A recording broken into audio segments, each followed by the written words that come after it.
Good day, everybody. This is John Madden from the Office of Career Guidance and Student Development, and we're going to discuss over the next half hour or so the planning of your fourth year, which would include your clinical calendar, audition electives, and probably the most often asked question of OCG advisors is, when should I take my CK or CS exam?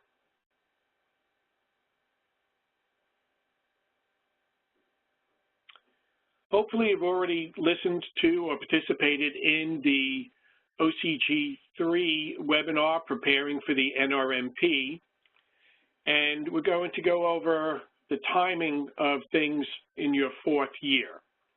It's time now to focus on scheduling your electives for your fourth year, which would include your primary specialty that you're pursuing as well as your backup specialty.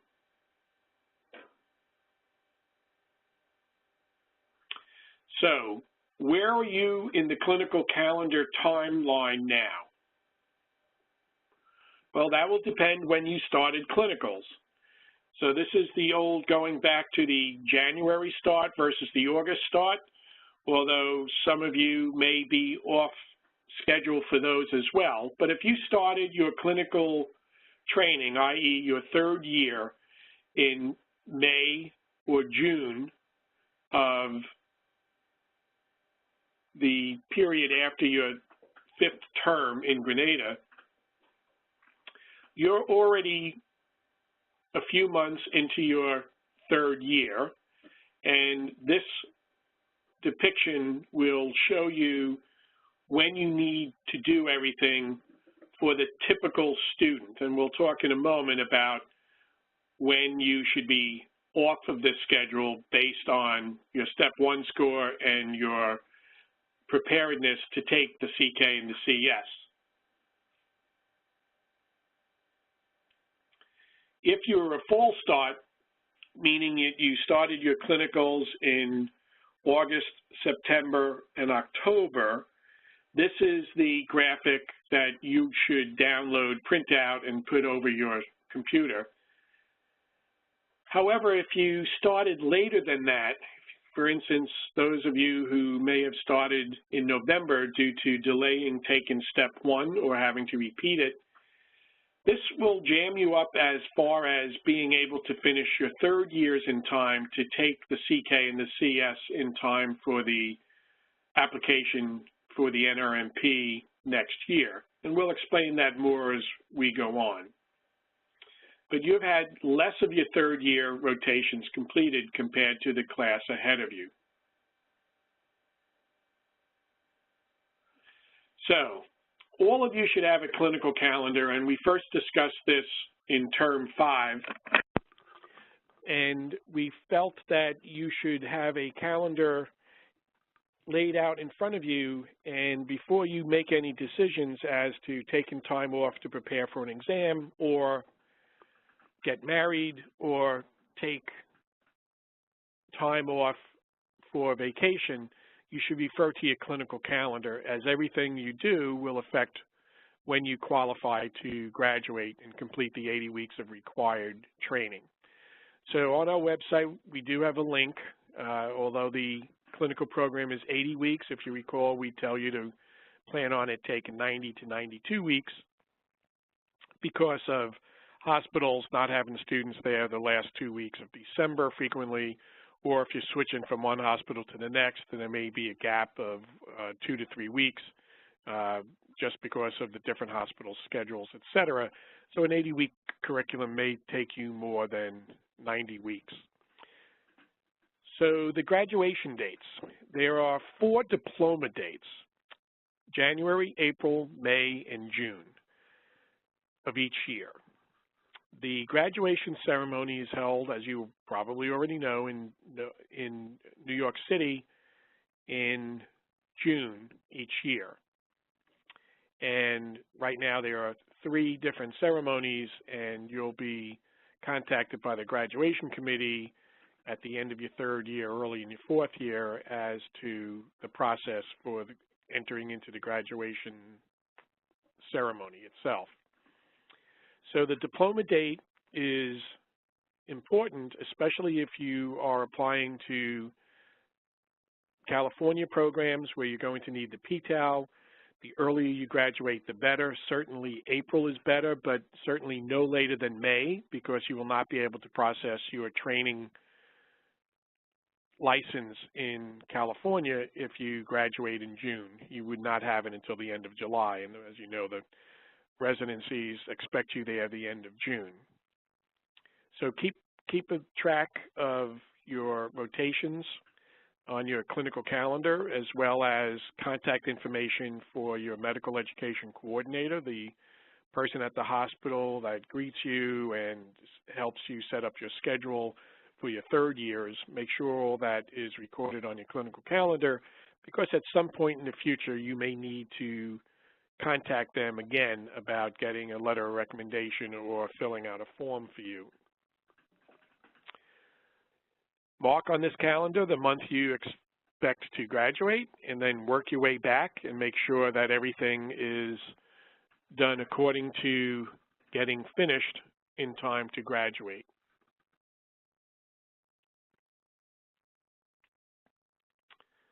Bridge time. Every student's allowed 20 weeks of bridge time. So this is not leave of absence between programs. Let's say you're done with your third year and you want to take the CK, and you want to take 6 weeks off to study for it. So that would be 6 weeks of bridge time.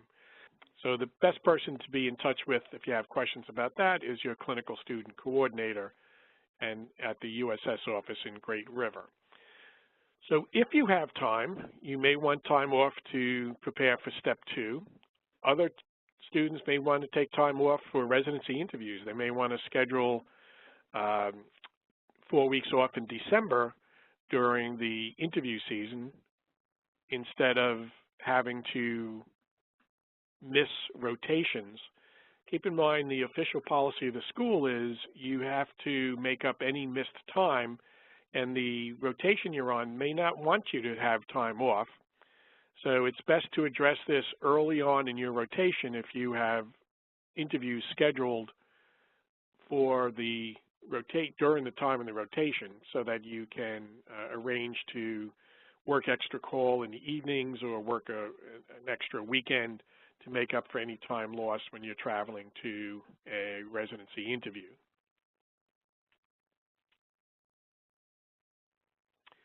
So when should you take the Step 2 CK and the CS exams? Well, it depends.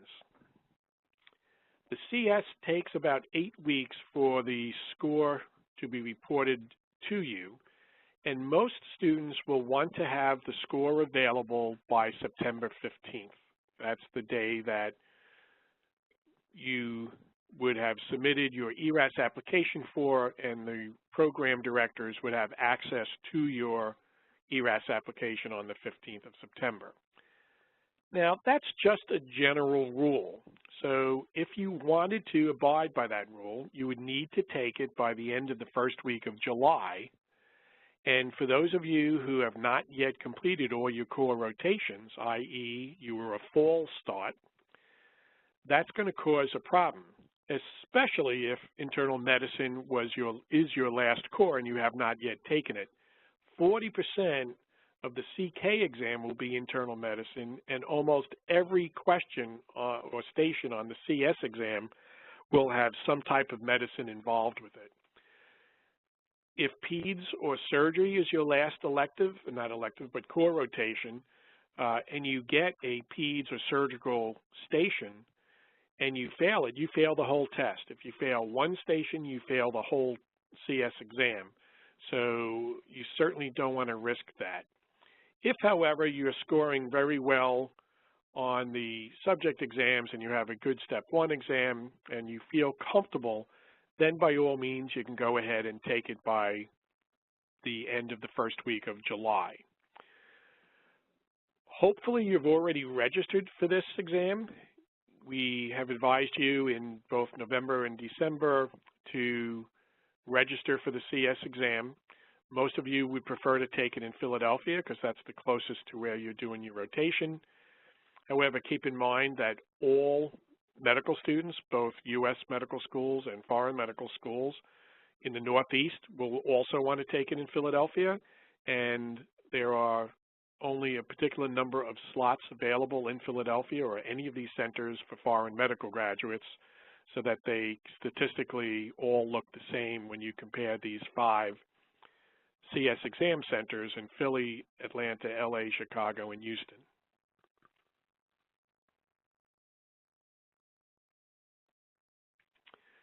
What about the CK exam? Again, 40% of the CK exam is going to be internal medicine. So by all means, make sure you've done almost all your core rotations, and we would even suggest a medicine sub-I and an elective or 2. But again, that's going to be very difficult for those of you who are fall starts. If your step 1 exam is 240, 250, something like that, and you feel ready for the CK exam, you've spent enough time preparing to take the CK exam using the QBank and Firecracker, and your subject exams have all been 70 or so and above, then you're ready to take the CK exam. You can take it by the middle of August and have your score back for that September 15th date. However, if you have a low step 1, the only way you're going to make up for that low step 1 would be to do very well in the CK. And if you try to take the CK early without completing all your core rotations, that may result in either a unsuccessful score or a mediocre score on the CK, which will make it difficult getting a residency. And we'll talk more about this. The CK can be conducted at any Prometric center, so you don't have a worry about scheduling this months in advance. You can do this a few weeks before you want to take it. And again, if you don't feel ready to take the CK, don't take it.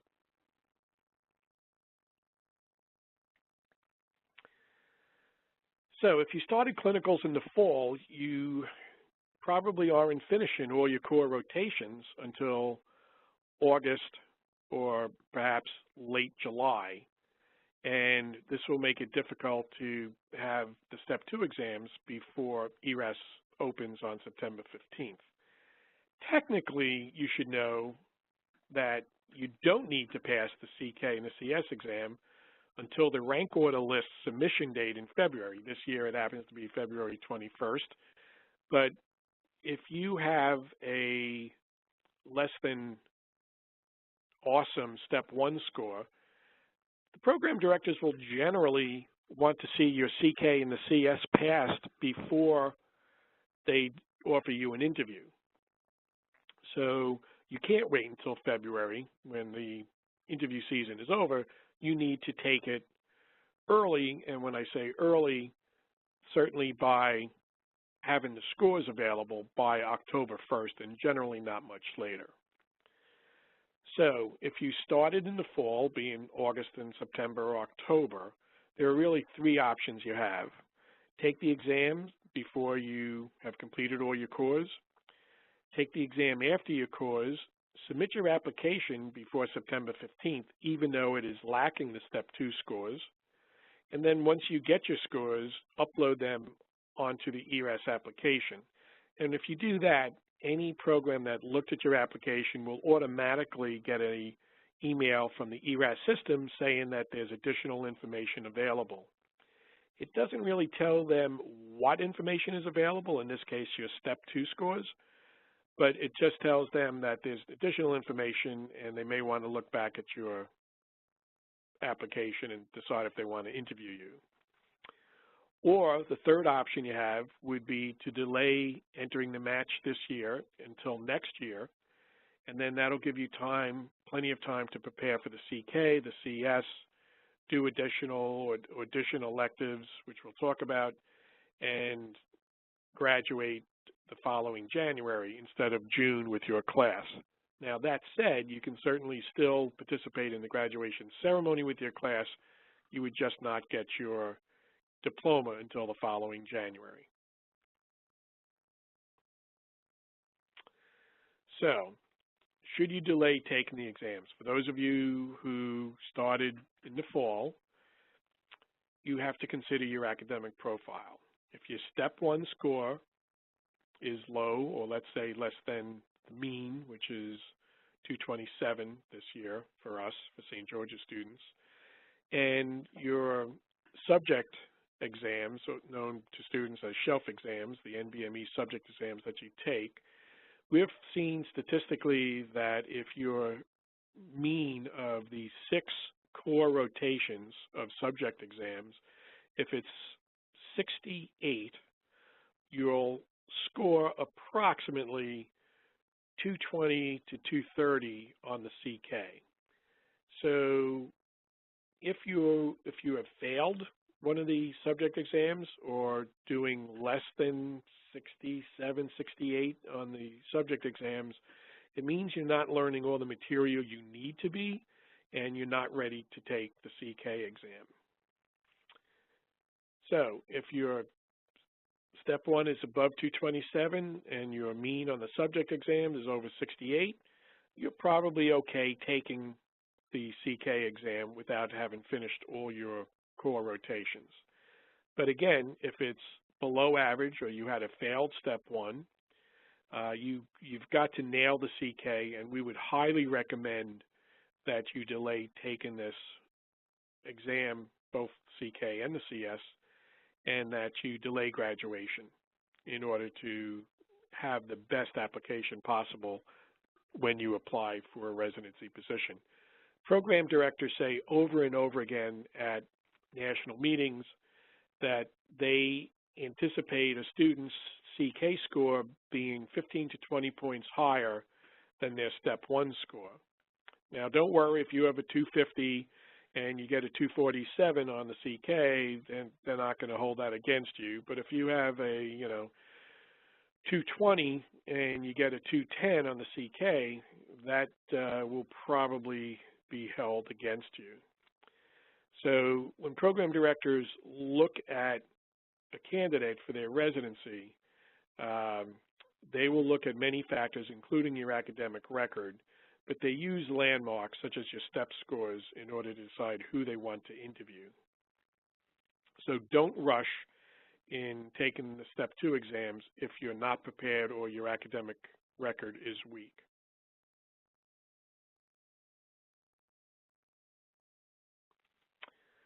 What if you delay a few weeks? Well, the early suggestions we were making were if you wanted to delay a few months, but what about if it's a few weeks? So instead of taking the CK exam by the 2nd week of August, maybe wait until the 1st week of September, and that'll mean your results would be available in early October. That's probably okay as well if you think those extra 2 or 3 weeks would help get you from, a 220 to a 235 perhaps on the CK. But if your step 1 is, 197 and you think your CK score will be around a 220, you're going to need to do more work on the CK, and you should probably delay a few months rather than a few weeks. But one goal here would be to have your scores, instead of available on September 15th, having them available on October 1st when the MSPEs are released to the programs. Now, students misinterpret this. The MSPEs are actually uploaded by St. George's during September and are pretty much there by the end of the month. And it's not that we're uploading them on October 1st. They're there and ready to be seen, but they're blinded. The program directors are blinded until October 1st from seeing them.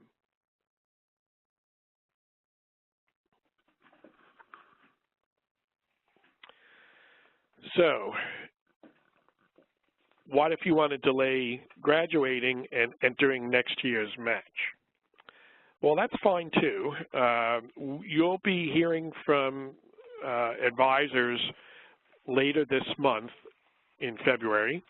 We'll be reaching out to some of you that we think delaying would be the smartest thing to do at this point. And those are people who have failed step 1, started late, and we think based on their scores on the subject exam, maybe they failed 1 or 2, that we should discuss extending to a 5-year curriculum. There are special programs for students in this situation. There's one called the Seniors Seminar in Medicine, which right now is offered at the Brooklyn Hospital Center. And it's a special program set up where you have limited responsibilities to attend a couple of hours a day of reviewing questions with the preceptor in a small group format.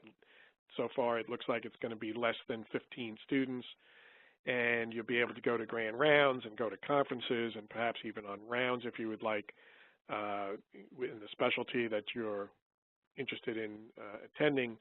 And then you'll be free for several hours a day in order to do online CK preparations, courses, or studying Firecracker and QBank questions on UWorld. And we'll have a webinar after the match to discuss options and pathways about other things that you may want to do in this 5th year.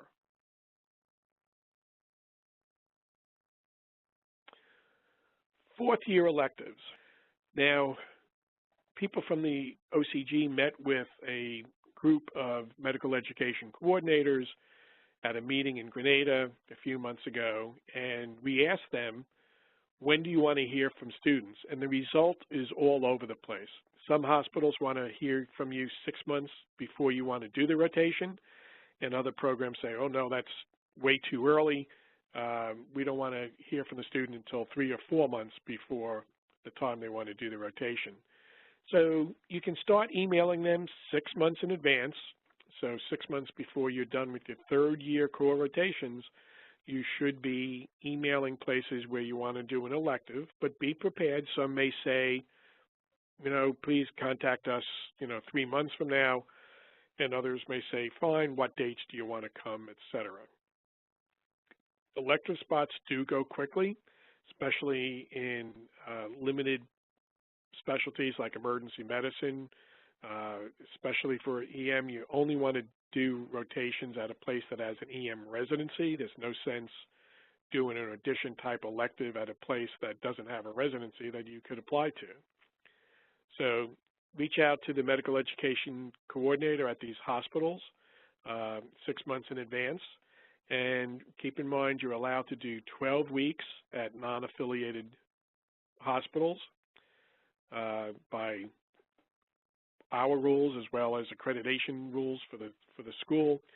And also, as a reminder, those of you in the Keith B. Taylor Global Scholars Program in Newcastle, you are not allowed to do any electives or a residency in New Jersey.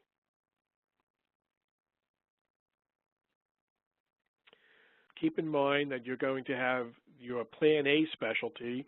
Let's say you're interested in doing internal medicine, but don't forget, if you have a backup specialty such as family medicine or maybe pediatrics or psychiatry, you're going to have to do audition electives in those fields as well. So those of you who started clinical training in the spring, you're going to have plenty of time, whereas those of you who started in the fall will only have time to do 2 audition electives in your Plan A and won't get to your Plan B audition electives until December or January of that year, well into the interview season. So best time for electives for letters of recommendation would be July, August, September. And for those that you're wanting an interview at, scheduling them for October, November, December would be best.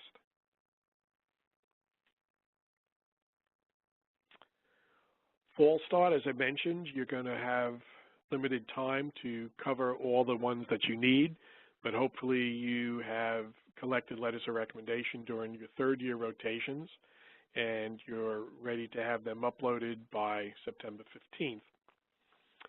If, for instance, you're applying to emergency medicine and you need that SLO, the special letter of evaluation from them, but you don't have your first EM rotation until September, in your personal statement, you would state that due to scheduling difficulties, your first EM rotation will not be completed until the end of September, and that you anticipate a EM SLO to be available by mid-October, with another one to follow close behind in the early November time period.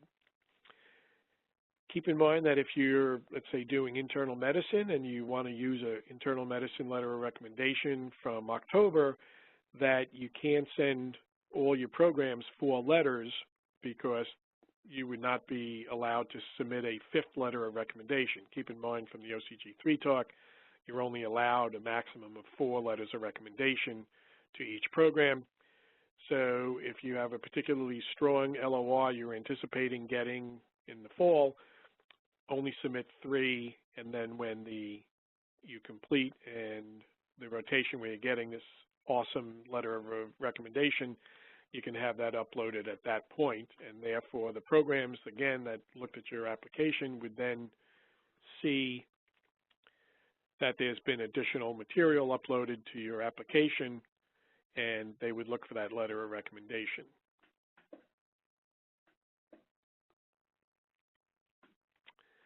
Thank you very much for your attention. As always, if you have questions, you can email careerguidance@sgu.edu. If you have a particular question about a specialty, in the subject line, put that specialty, for instance, pediatrics, and email careerguidance@sgu.edu, and our staff will put you in touch with an OCG advisor who can answer your question about that specialty. Thank you very much for your attention, and hope to see you at graduation.